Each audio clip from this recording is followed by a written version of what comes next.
Ce n'est pas ta réputation qui fait ta valeur.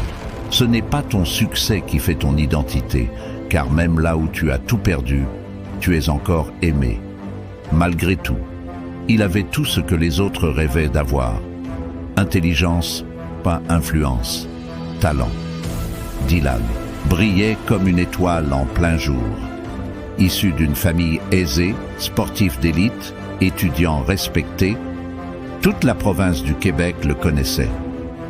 Les meilleures universités l'applaudissaient, mais ce que personne ne voyait, c'était le vide derrière les victoires et ses succès. C'était le vide derrière les trophées, les soirées et les apparences. Le genre de silence qui n'apparaît que quand les applaudissements cessent. Il avait tout ce que les autres rêvaient d'avoir, sauf l'essentiel. Et il allait bientôt découvrir que la chute n'est pas toujours la fin, car même là, au fond, il était encore aimé, malgré tout. Il avait tout ce que le monde voulait. Dylan avait tout de ce que les jeunes rêvent d'avoir. L'intelligence, le charisme, le style, l'argent, la célébrité, les filles. Dylan ne passait jamais inaperçu. Premier de sa classe, star de l'équipe de basket. Et en plus, il venait d'une famille qu'on enviait en silence. Dylan, en pleine action, enchaîne un dunk sous les acclamations. Ses coéquipiers le soulèvent, il sourit. Flash de téléphone, selfie collectif par les spectateurs. Essoufflé mais triomphant. Un coéquipier parlant à Dylan lui demanda « Mec, si t'as pas ton contrat pro après ce match, il y a un bug dans la matrice. » Dylan le regarda avec un rire nerveux, en lui faisant un clin d'œil. Puis il retorqua « Je laisse ça entre les mains du coach et de Dieu, qui sait. » Mais son regard, un instant, s'éteint. Après le match, il se dirigea vers le hall de sortie. De l'université, Dylan traverse, salué de partout. Une fille le salue. « Hey Dylan, la conférence de mardi, c'était top !» Il répondit avec un sourire automatique. Le chauffeur l'attend, porte ouverte. Dylan monte dans son Acura ILX 2025. Dylan s'assoit à l'arrière, il retire sa veste, s'enfonce dans le siège. Pendant qu'il roulait, Dylan met ses écouteurs. Regarde par la fenêtre. La ville défile au ralenti. Dylan souriait pour les autres, mais à l'intérieur, c'était le silence. C'étaient les questionnements cycliques. Il brillait, mais sans chaleur. Il brillait, mais sans vie intérieure. Il brillait, mais sa lumière n'avait pas de semblait avoir de direction ni de véritable sens. Et quand il était seul, il se demandait parfois s'il était vraiment vivant. Il avait construit sa vie comme un empire. Chaque victoire était un pilier, chaque sourire, une façade. Mais un empire peut s'effondrer, même dans le silence. Il suffit d'un message. Il suffit d'un mensonge. D'une vérité qu'on ne voulait pas entendre. Dylan est seul chez lui. Son téléphone vibre, il regarde un message choquant. Une photo, un doute, une trahison. Est-ce un dossier volé? Est-ce une ex qui l'a piégé? Est-ce un ami qui l'a trahi? Il recule lentement, pose son téléphone sur la table. Sur le champ, il reçoit un message vocal venant de son coach. « Dylan, on doit suspendre ta participation au tournoi, c'est temporaire. On va régler ça. Mais pour l'instant, repose-toi. » Sans comprendre le pourquoi du comment, Dylan entre dans sa chambre, regarde ses trophées sur l'étagère, ses photos d'équipe, ses notes. Il enlève sa montre, la pose brutalement. Il s'effondre sur son lit, puis se retourne et fixe le plafond. Il se lève, marche dans sa chambre et entre dans la salle de bain. Il se regarde dans le miroir, lentement et longuement. Il allume l'eau, il se passe le visage sous l'eau. Une larme coule de ses yeux sans bruit, et encore une autre larme, puis il se mit à pleurer. Ce n'était pas la douleur physique, c'était l'écho du vide. Quand tu tombes et que personne ne te rattrape. Quand tu cries, mais que personne n'entend. Quand tu pleures, mais que personne ne te console. Ce jour-là, Dylan n'a rien dit, il a juste disparu. Selon Tony Evans, parfois il faut toucher le fond pour découvrir que Dieu est le rocher. Elle reflète exactement ce que traverse Dylan. Il perd tout ce qu'il identifiait. Mais dans cet effondrement silencieux, il commence à sentir la présence de quelque chose ou de quelqu'un de plus profond qui le manque. Il n'a pas pris de sac, il n'a pas pris de veste, il a juste quitté l'appartement, fuir. Fuir ce qu'il ressentait, ce qu'il entendait, fuir ce qu'il n'arrivait plus à contrôler. Dylan descend dans le métro. Il entre dans une station bondée. Il s'assoit au bord du quai, tête baissée. Le métro passe, il ne bouge pas. Dylan se met à marcher sous la pluie. Il remonte lentement une rue, la capuche relevée. Des gens le croisent sans le voir, ni le reconnaître. Il avait l'air vivant, mais à l'intérieur, il était vide.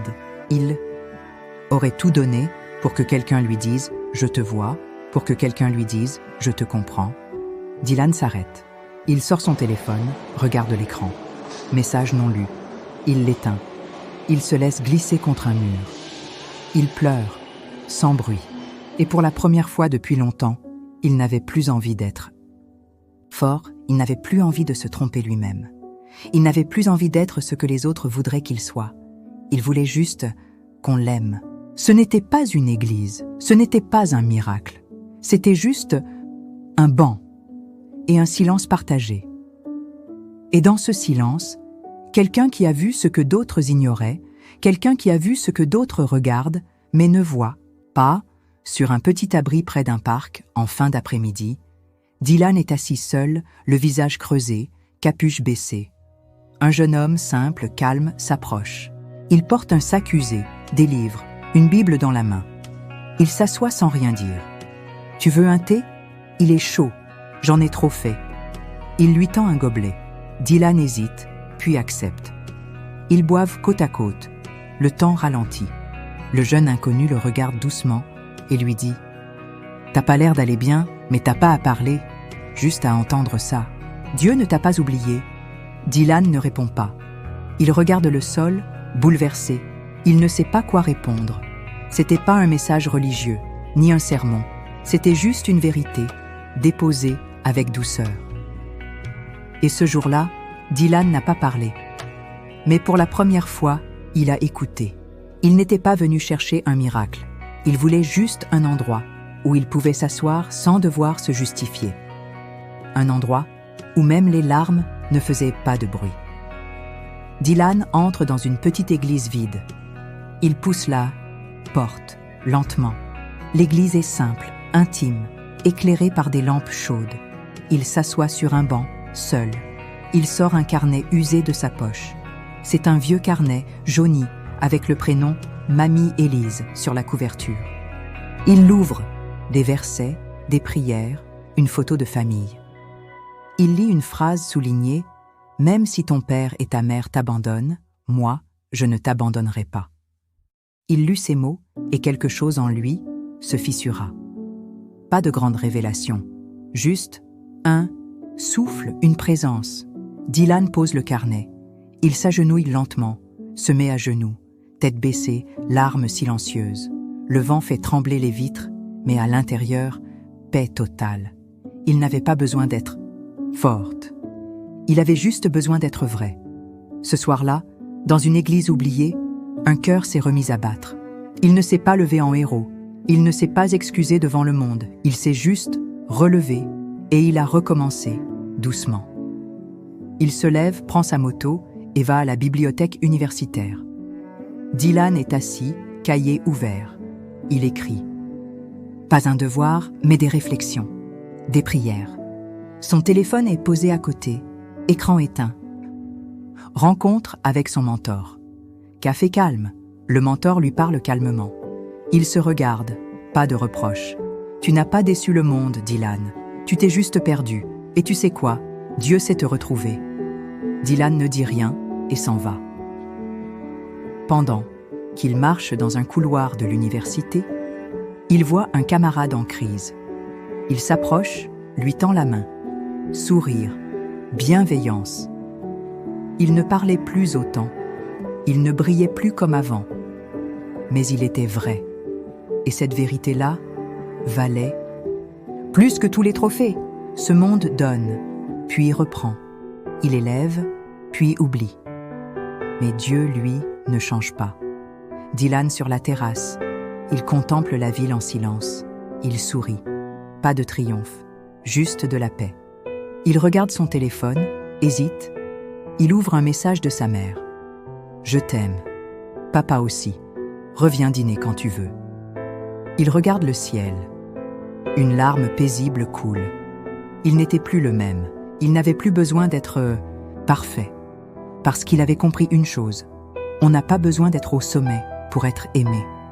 Aimer malgré tout. Ce n'est pas une phrase, c'est une promesse. Pour toi aussi, là où tu es, Dieu ne t'a pas oublié. On peut être brillant, on peut être aimé, on peut être admiré, on peut avoir des trophées, des followers, des succès extérieurs.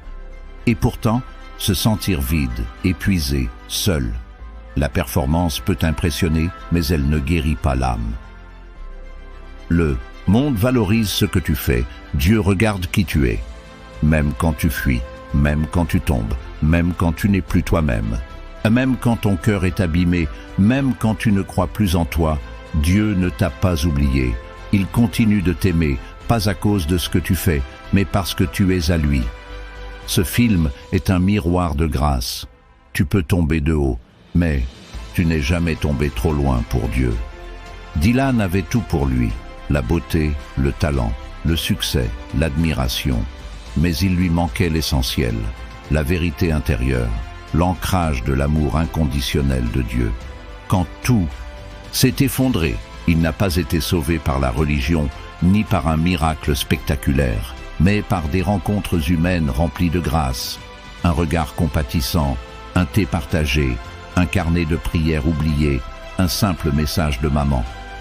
Ce film nous rappelle que Dieu n'a pas besoin qu'on soit parfait, seulement qu'on soit vrai. Même au sommet ou dans la chute, Dieu aime malgré tout. Et cet amour est aussi pour toi, là où tu es, maintenant. Il te dit, tu n'as pas besoin d'être parfait pour être aimé. Tu n'as pas besoin de mériter Dieu pour qu'il vienne à toi. Tu peux revenir à lui, même après avoir tout perdu. Il suffit tout simplement de le désirer et de l'appeler au secours. Il est écrit dans le livre de Ésaïe, au chapitre 43, verset 1. « Je t'appelle par ton nom, tu es à moi ». Il dit également dans le livre des Psaumes, au chapitre 34, verset 18. « L'Éternel est près de ceux qui ont le cœur brisé, et il sauve ceux qui ont l'esprit dans l'abattement. » Fais cette prière et Dieu parlera à ton cœur. « Seigneur, tu vois mon cœur mieux que personne. Tu sais où j'en suis, ce que je cache, ce que j'ai perdu. Merci, parce que malgré mes erreurs, mes silences, mes doutes, tu ne m'as jamais oublié. Aujourd'hui, je ne te demande pas la perfection, je te demande la paix. Je te donne ce que je suis, je te donne ce que j'ai, je te donne mes peines, je te donne mes combats, je te donne mes blessures, je te donne mes larmes, je te donne mon cœur abîmé. Et je crois que ton amour me suffit. Viens dans mon cœur et pardonne mes péchés. Je veux marcher avec toi, même lentement, même blessé, mais vrai, en toi et libre, aimé, malgré tout. Au nom de Jésus-Christ, Amen.